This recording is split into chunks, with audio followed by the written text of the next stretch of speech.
Saúdo a igreja no nome do Senhor Jesus Cristo. A última vez que refletimos, conversamos aqui com a igreja, foi sobre graça. E a reflexão teve por base graça como um recurso de Deus de consertar pessoas quebradas. E eu gostaria de resumir a palavra da última vez que nós refletimos com uma palavra do professor Luiz Saião. Ele falando sobre pessoas altamente competentes, assim como Salomão, mais sábio, mas por causa da sua autoconfiança, ele fez tanta tolice, ele fez tanta besteira, que dividiu o reino. E, em seguida, ele destacou a maior notícia, a maior manchete, o maior furo de reportagem que foi dada no mundo por uma mulher que, há pouco tempo atrás, endemoniada, 7 demônios, o Senhor Jesus expulsou aquela casta de demônios, e aquela mulher foi quem deu a notícia para o mundo que o Senhor ressuscitou. Então isso é graça. Então graça, ela restaura pessoas quebradas. Sobre graça, sempre ao longo dos meus poucos anos, eu tive uns certos incômodos, porque acompanhei, convivi, vi pessoas crentes que receberam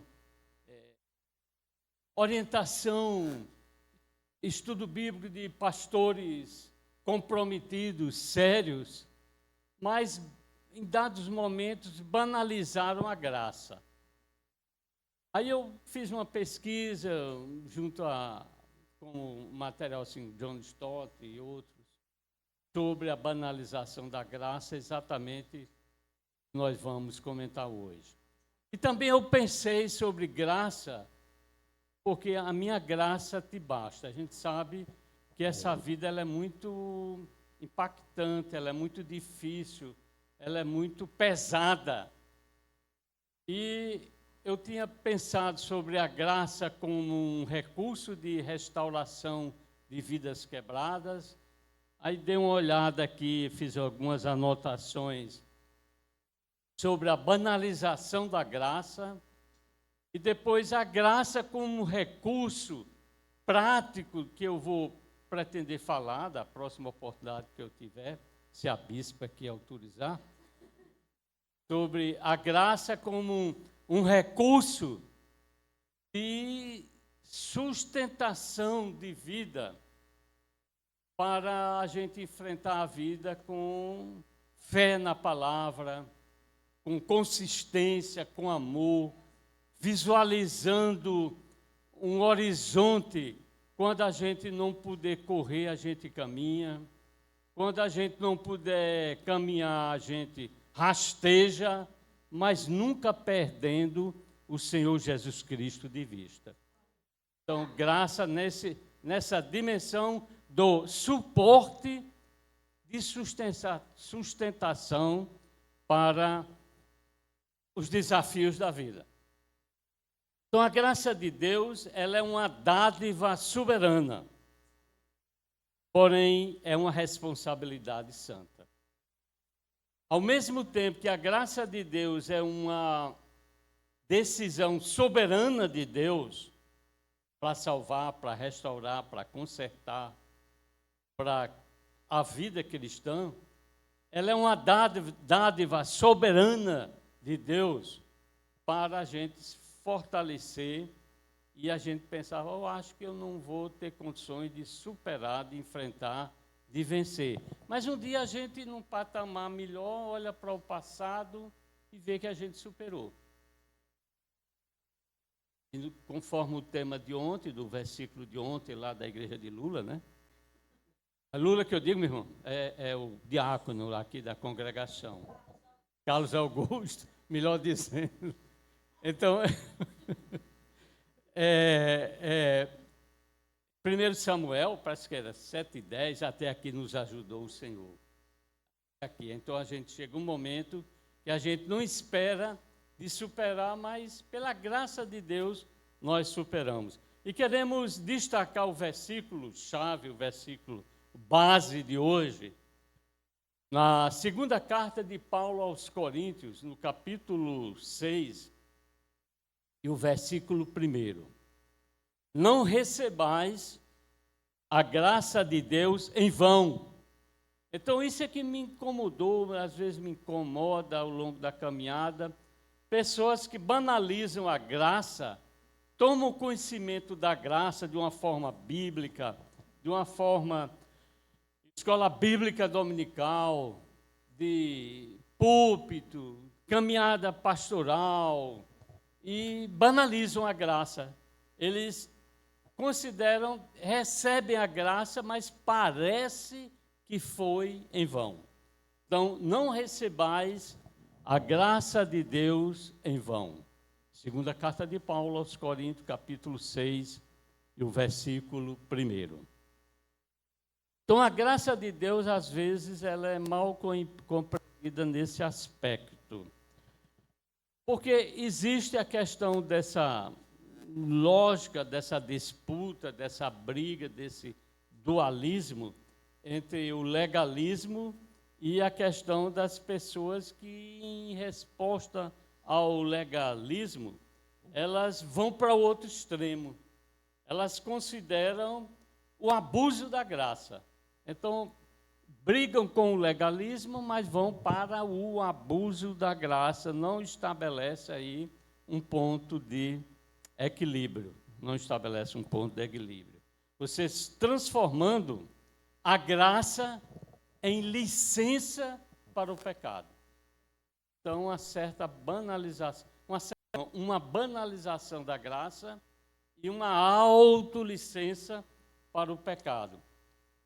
Eu publiquei há pouco tempo aí no grupo da igreja exatamente isso que eu estou dizendo aqui.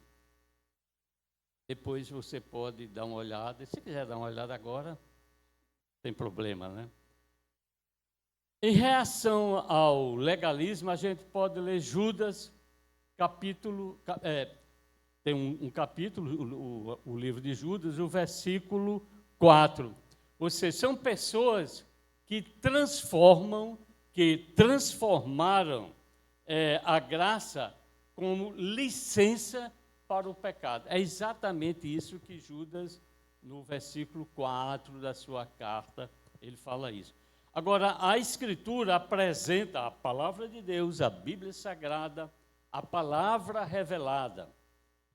Apresenta a graça como um fundamento, uma base única, uma base estrutural da salvação eterna no Senhor Jesus Cristo.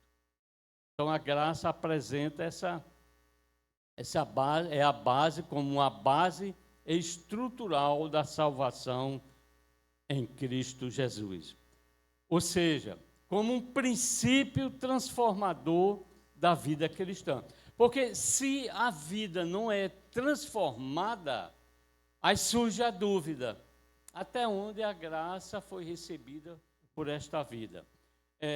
Na carta de Tito, no capítulo 2, versículos 11 e 12, diz que a graça de Deus se manifestou salvadora,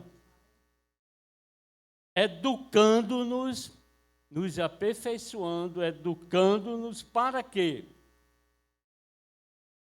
Renegadas a impiedade e as paixões mundanas, vivamos de modo sensato, de uma forma justa e de uma forma piedosa. Então, a graça educa nessa dimensão da vida cristã, dessa prática piedosa e vida cristã. A graça salva, a graça também ensina, como esse Tito diz aqui de uma forma muito direta e objetiva, a graça também nos corrige. a graça não pode ser banalizada, porque a graça também, ela nos corrige. E nos conduz o quê? A santidade. Então, a graça não é permissão para pecar, porque a graça não somente salva, mas conduz para a santidade. Então, biblicamente, graça, ela tem um sentido evolutivo do Velho para o Novo Testamento. No Velho Testamento, a graça traz, assim, um aspecto da sombra daquele que viria da luz, o Senhor Jesus Cristo. Então, tem um caráter, é o que eu creio na evolução da graça, mas eu não creio na evolução da vida, porque a graça é a graça e ela evolui com a revelação de Deus. Então, a graça, na realidade, é permissão para viver em arrependimento. A graça não é permissão para se viver sem arrependimento. A pessoa diz, não, eu sou crente, eu aceitei o Senhor Jesus Cristo, mas vive sem arrependimento, não recebeu a graça, porque a graça é o Senhor Jesus Cristo. A graça é de Deus manifestada em Jesus na unidade do Espírito Santo. O Senhor Jesus é a própria graça. A tolerância divina, ela, por intermédio da graça, não, porque pensar nessa banalização da graça é pensar que a graça é uma tolerância divina para pecar. Então eu posso pecar e eu chego sem arrependimento, vou participar da ceia do Senhor, comer do pão e do vinho. Eu vou participar com os santos, com os separados, com aqueles que se arrependeram, mas a graça, ela não é tolerância divina para o pecado, nem indulgência sem transformação. A graça não é indulgência, não é perdão sem transformação. Porque onde há perdão, nessa dimensão da presença de Deus, na orientação do Espírito Santo de Deus, existe transformação. Então, de uma forma bíblica, a gente pode dizer o que é graça, finalmente. Graça é um favor soberano de Deus para todos nós. É um favor soberano de Deus, é um favor imerecido e eficaz de Deus para a salvação, para a manutenção, para enfrentar as diversidades da vida e para estar, como o irmão falou, um dia eternamente com o Senhor.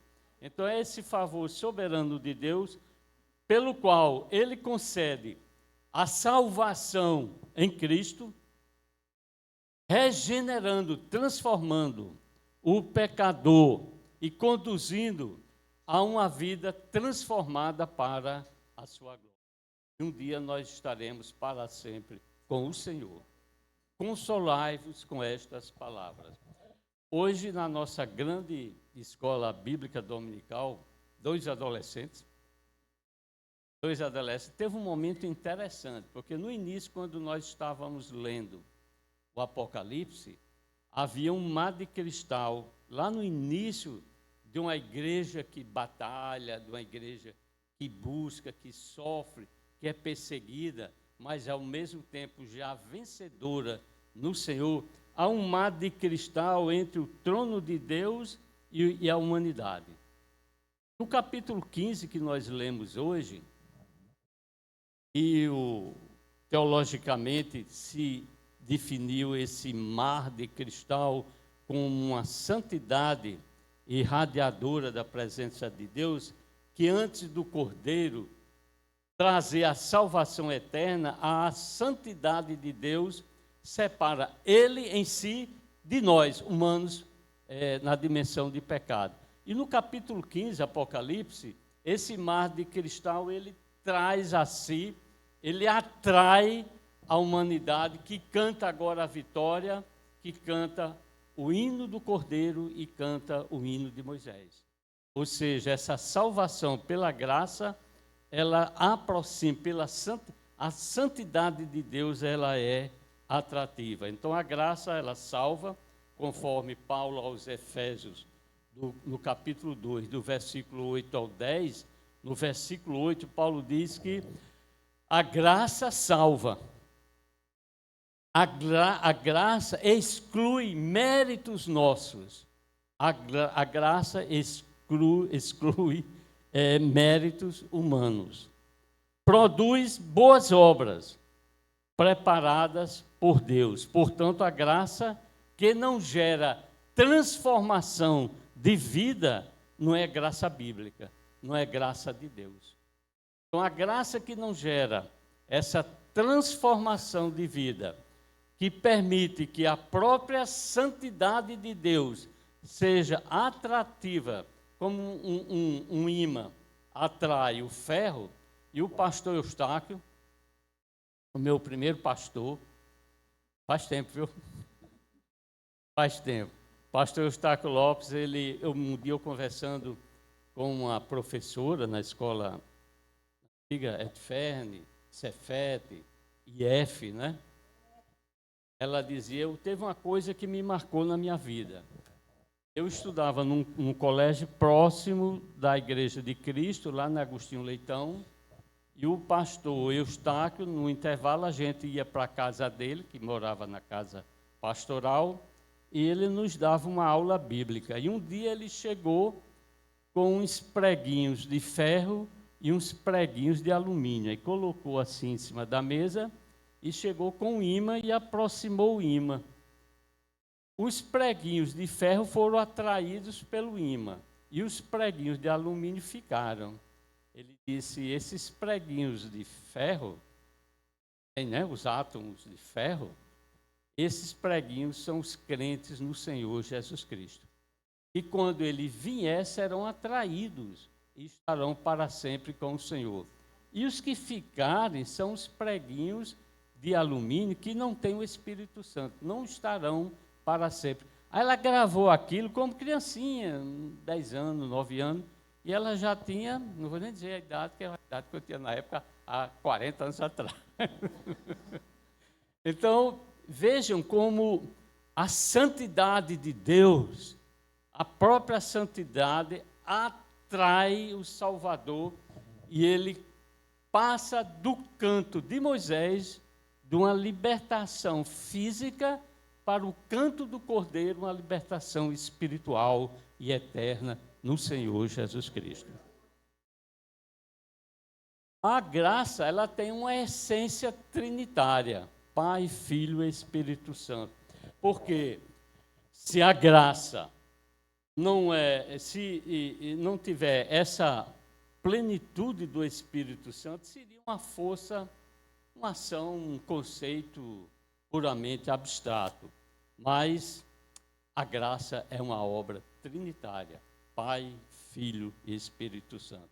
A graça procede de Deus Pai. A Bíblia diz, Paulo aos Efésios, no capítulo 1, versículos 4 a 6, que o Pai nos escolheu e nos destinou para o louvor da sua glória, de sua graça. Ou seja, o Pai, Deus Pai, é a fonte da graça. Eu gosto muito de dizer a graça de Deus, porque na minha cabeça a graça é de Deus Pai. Ela foi manifestada em Jesus na plenitude do Espírito Santo. Então, o Pai nos escolheu, nos destinou para o louvor da glória, da sua graça. O Pai é a fonte, Deus Pai é a fonte eterna da graça, planejando o quê? A redenção antes da fundação do mundo. A graça de Deus nos escolheu, nos destinou, e nós estamos aqui e escolhemos a graça de Deus. Agora, a graça, ela se revela em Jesus, ela se revela no Filho. João, no capítulo 1, versículo 14 a 17, cheio de graça e de verdade, o Senhor Jesus Cristo. A graça e a verdade vieram por intermédio do Senhor Jesus Cristo. Jesus não apenas ele concede graça, ele é a própria graça. Ele é a graça encarnada. Receber a graça é receber o Senhor Jesus Cristo. Agora, a graça ela é aplicada na igreja pelo Espírito Santo. A graça vem de Deus, é encarnada em Jesus e aplicada ao pecador que crê e se arrepende na obra da redenção em Cristo Jesus pelo Espírito Santo. Tito, capítulo 3, versículos 5 e 7, mediante o lavar regenerador e renovador do Espírito Santo. Então, o Espírito Santo aplica. Então, se alguém não foi transformado, não foi atraído pela própria santidade de Deus, e o mar de vidro agora, que separava o pecador do trono de Deus, ele agora nada pela graça de Deus, nesse mar de vidro até a presença de Deus, na exuberância da plenitude do Espírito Santo de Deus. Então, o Espírito Santo, nessa graça, convence o pecado, na linguagem do Evangelho de João. Regenera, ainda na linguagem do Evangelho de João. E Paulo aos Tessalonicenses diz que a graça santifica. Então a graça convence, a graça regenera e a graça santifica. Então não faz sentido alguém pensar, dizer e viver na vida, a não ser uma certa fragilidade para uma posterior e imediata recuperação, quer dizer que foi convencido do pecado, foi regenerado, mas não é santificado. Ou seja, porque quando o Espírito Santo está na pessoa, a pessoa comete falha, mas imediatamente aquilo dói, aquilo incomoda, aquilo transforma o seu humor e você volta-se imediatamente para Cristo Jesus, o nosso Senhor. Então, sem o Espírito, como a graça vem de Deus, o Senhor Jesus manifesta essa graça por intermédio do Espírito Santo. Sem o Espírito Santo, sem o Espírito de Deus, o Espírito de Jesus, a graça seria apenas um conceito. Ou seja, com ele, com o Espírito Santo, a graça torna-se uma vida nova em Cristo Jesus. Porém, com isso a gente está dizendo que a graça não tira de nós a responsabilidade cristã. Ou seja, a Escritura rejeita com veemência, de uma forma clara, de uma forma bem precisa, a ideia de que a graça autoriza o pecado. A graça não autoriza pecado nenhum. Eu estou assim, mas eu tenho a salvação eterna, e agora meu nome já está no livro da vida. Nunca teve, nunca foi escrito. O Senhor não apaga, não usa borracha apagando o livro. Se está, estará para sempre. Nós somos crentes porque somos salvos no Senhor. Não é para ser salvo, nós somos salvos. O Senhor nos salvou eternamente. Mas se, na linguagem bíblica, se o cara morre e deixa dúvida, olha, o irmão morreu. Não morreu, será que ele foi para o céu mesmo? Se essa dúvida fica, como o rapaz que morreu e a viúva, até eu comentei aqui um dia, né? Caixão, no caixão todo mundo é bom, né? Aí está lá no caixão, aí levanta-se o pastor, o presbítero e elogia a viúva com o filho adolescente de lado. Ela ficou admirada porque aí chamou o filho e disse: filho, por favor, vai ali, destampa aquele caixão e vê se a gente está no enterro certo. Porque bom desse jeito não é o teu pai, não. Aí, então, é isso aí, né? A graça não passou por aí, a graça não passou. Então, vamos ter cuidado, né? Vamos ter cuidado para quando morrer, a viúva ficar com dúvida, né, Fatinha? Mas Fatinha vai morrendo com o pastor, né? Eu não sei como mas...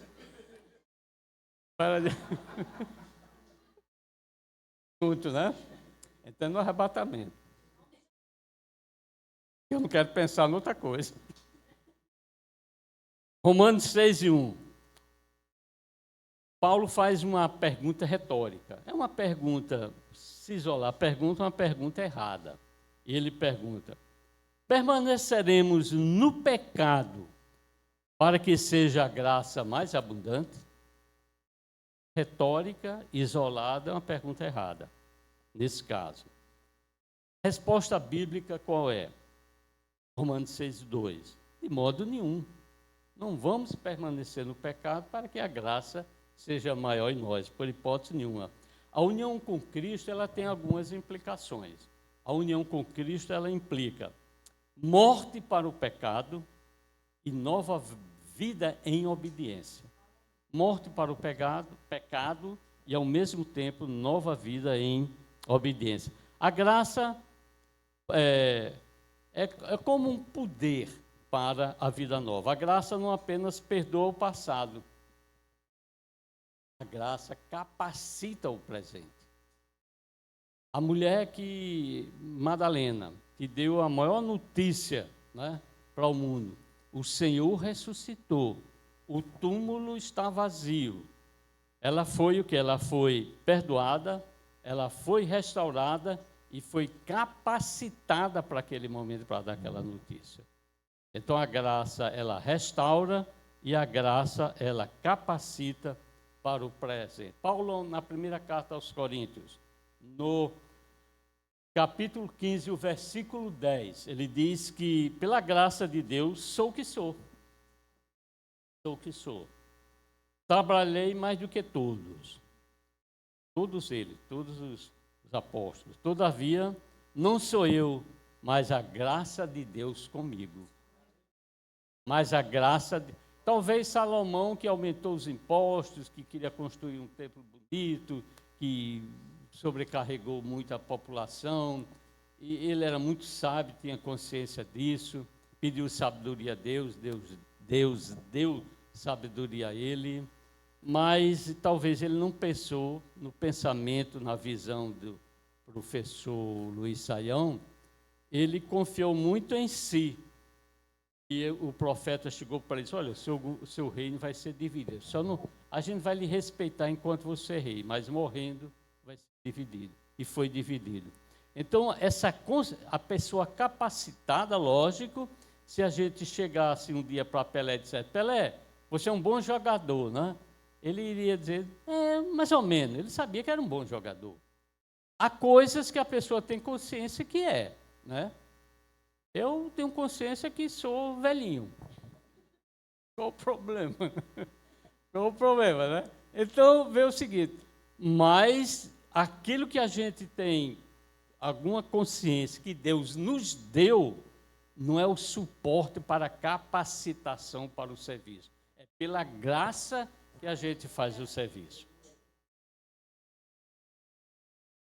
Eu falava hoje para os dois adolescentes. João, ele olhava para o trono e tinha uma representatividade humana no trono. Tinha a representatividade de 24 anciãos. Teologicamente, há um pensamento majoritário que os 24 anciãos são os 12 patriarcas e os 12 apóstolos, numa representação de todos os salvos do Velho Testamento, do Senhor que viria, e os salvos do Novo Testamento e de um Senhor que veio, o Senhor Jesus. E João, ele, como humano vivo, preso em Patmos, ele olhava, recebia a visão e via os 24 anciãos. E um dia eu lendo isso aí, eu pensei, mas João estava vendo ele mesmo, lá no meio dos apóstolos. Já pensou? Eu aqui, tendo a visão e vendo eu lá no trono de Deus. E eu procurei fazer uma pesquisa e ver qual é o pensamento majoritário teológico disso aí. E os teólogos, os entendidos, eles acham o seguinte: há uma diferença entre unidade e representatividade. Como unidade, João não se via no trono de Deus na representação, ele se via. Então ele se via como representante, mas não como unidade. Então eu estou trazendo isso para essa questão do preparo pela graça, para o serviço do Senhor, Porque, de uma maneira geral, existe muita diferença entre o púlpito e a igreja e a mesa de reunião, ou o campo administrativo. Então, quando eu olho para isso aí, eu vejo mais unidade. Sou eu ali no meio, eu quem faço, eu é quem mando. Mas eu não vejo como representatividade do corpo. E, às vezes, a questão da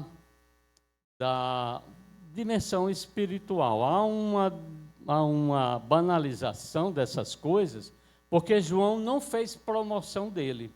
E tem muita gente aí fazendo promoção, autopromoção espiritual. Os irmãos entendem o que eu quero dizer, né? Então, está transmitido aqui, eu quero... Pela graça de Deus, sou o que sou. Trabalhei mais do que todos eles. Todavia, não sou eu, mas a graça de Deus comigo. Não é a unidade. Não é a unidade de Paulo, é a representatividade de Paulo no reino de Deus. Graça não enfraquece o compromisso cristão, não reduz a santidade. Graça fortalece a obediência. Há algumas advertências bíblicas. A Bíblia apresenta advertências claras em relação à Bíblia. Judas, versículo 4. Transformam em libertinagem a graça de Deus. Há pessoas que transformam em libertinagem a graça de Deus. O escritor aos Hebreus: desprezar a graça é profanar o sangue da aliança. É profanar o sangue da aliança. Paulo aos Gálatas: não useis da liberdade para dar ocasião à carne. São recomendações bíblicas. A banalização da graça não é falha teológica, é apenas um desvio espiritual de extrema gravidade.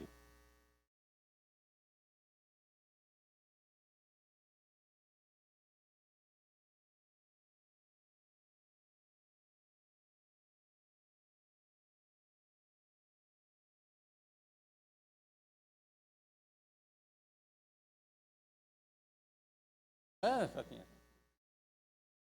Mas só se aproximando ali para ter, recarrega. Estando ali de lado, recarrega. Aos Gálatas, Paulo diz que não useis da liberdade para dar ocasião à carne. A banalização da graça não é falha teológica, apenas é desvio espiritual grave. A responsabilidade cristã é muito grande em receber a graça de Deus. Receber graça implica viver continuamente em arrependimento, andar em santidade, produzir frutos dignos da graça. São textos bíblicos. Glorificar a Deus com a vida. E para concluir, os músicos foram tocar depois, já pode. A graça de Deus salva, a graça de Deus transforma e a graça de Deus faz. A graça de Deus não é barata, não é coisa barata. Ela custou o sangue do Senhor Jesus Cristo. Não é passiva. A graça gera vida nova. Ela não é permissiva. A graça gera santidade. Paulo, o versículo que a gente leu no início, aos Coríntios, segunda carta, capítulo 6, versículo 1, exortamo-vos a que não recebeis a graça de Deus em vão. Receber a graça é abraçar Cristo, submeter-se ao seu senhorio e viver pelo Espírito para a glória de Deus Trino. Amém? Chama aqui a irmã Elisama, para a irmã Elisama fazer uma oração. E a minha oração para Jesus de muita graça.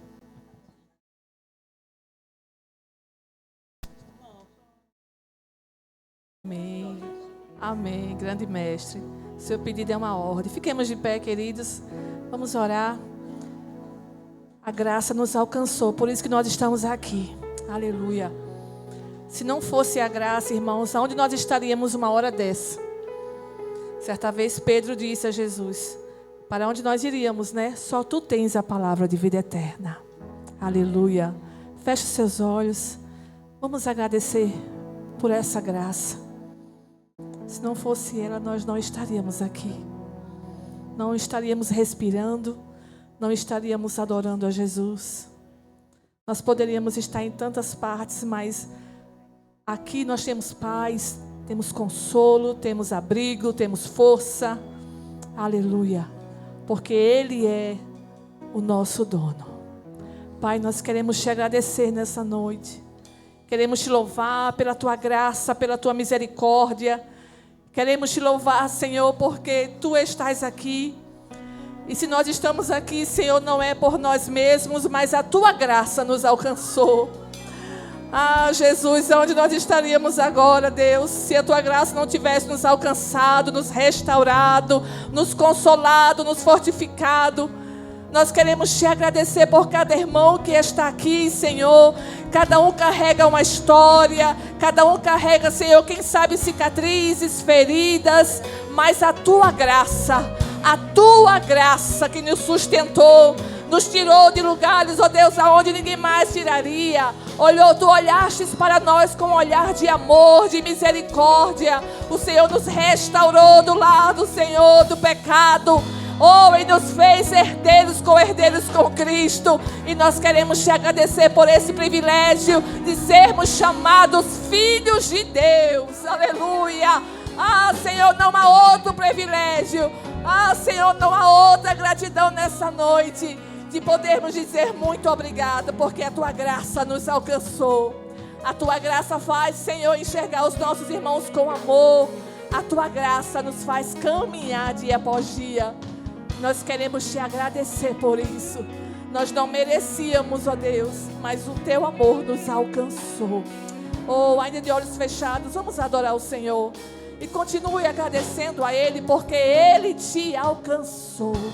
Aleluia. Eu não preciso ser reconhecido por ninguém.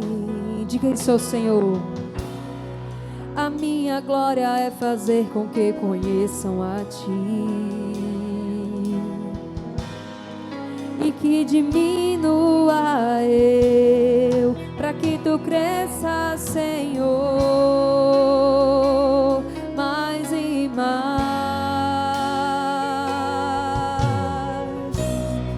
E como serafins que encobrem o rosto ante a Ti, escondo o rosto para que vejam Tua face em mim.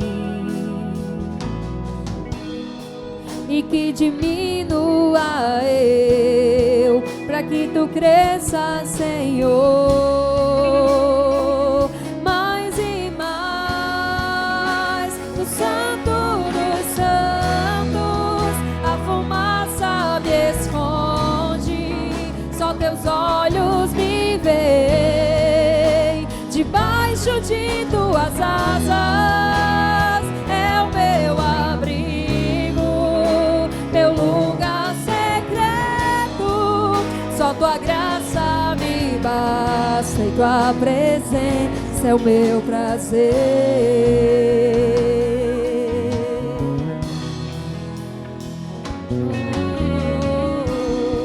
Eu não preciso ser reconhecido por ninguém. Oh Jesus, a minha glória é fazer com que conheçam a Ti. Diga a Ele que diminua e que diminua eu, para que Tu cresça, Senhor, mais e mais.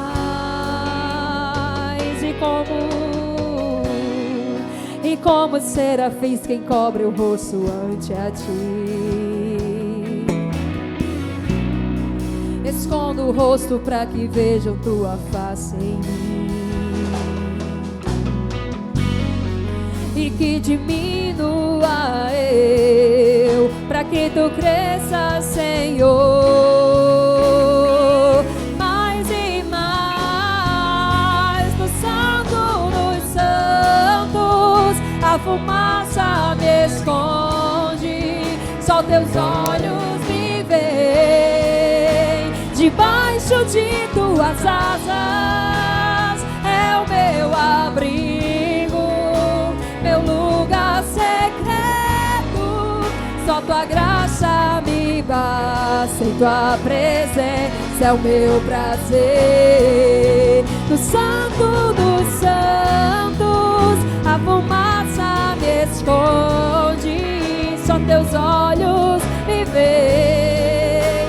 Debaixo de tuas asas é o meu abrigo, meu lugar secreto. Só tua graça me basta, em tua presença é o meu prazer. No Santo dos Santos, a fumaça me esconde. Debaixo de tuas asas é o meu abrigo, meu lugar secreto. Só tua graça me basta, e tua presença é o meu prazer. Só tua graça me basta, e só tua graça.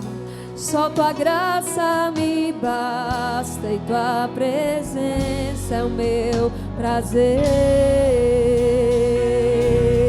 Você pode aplaudir ao Senhor, porque a graça dele nos alcançou. Queridos, pode se assentar no seu lugar. Nós vamos trazer aqui alguns avisos. A nossa bispa nos comissionou para isso. Então, nós vamos aqui trazer alguns avisos. Logo após, ela também vai trazer alguns avisos, irmã Fatinha, e Miqueias também, né? Sobre o retiro. E logo após, nosso pastor orando e empretando a bênção. Então, vamos lá. De segunda a quarta, queridos, nós vamos ter o culto matutino essa semana, de segunda a quarta, amém? A partir das 5 horas da manhã. Lembrando que quarta-feira não haverá sala de oração. Nós estamos nos preparativos para o nosso retiro. Então, vai estar... Nós estamos nos preparativos para o nosso retiro. Ô, glória! E então vai ter muito trabalho essa semana, os irmãos vão ter que estar sempre se locomovendo lá para a granja. Tem muito trabalho a ser feito. Então, nós não teremos a sala de oração na quarta-feira por esse motivo. Mas, antecedendo a quarta, terça-feira, nós teremos culto, sim, de oração aqui no templo, às 19h30.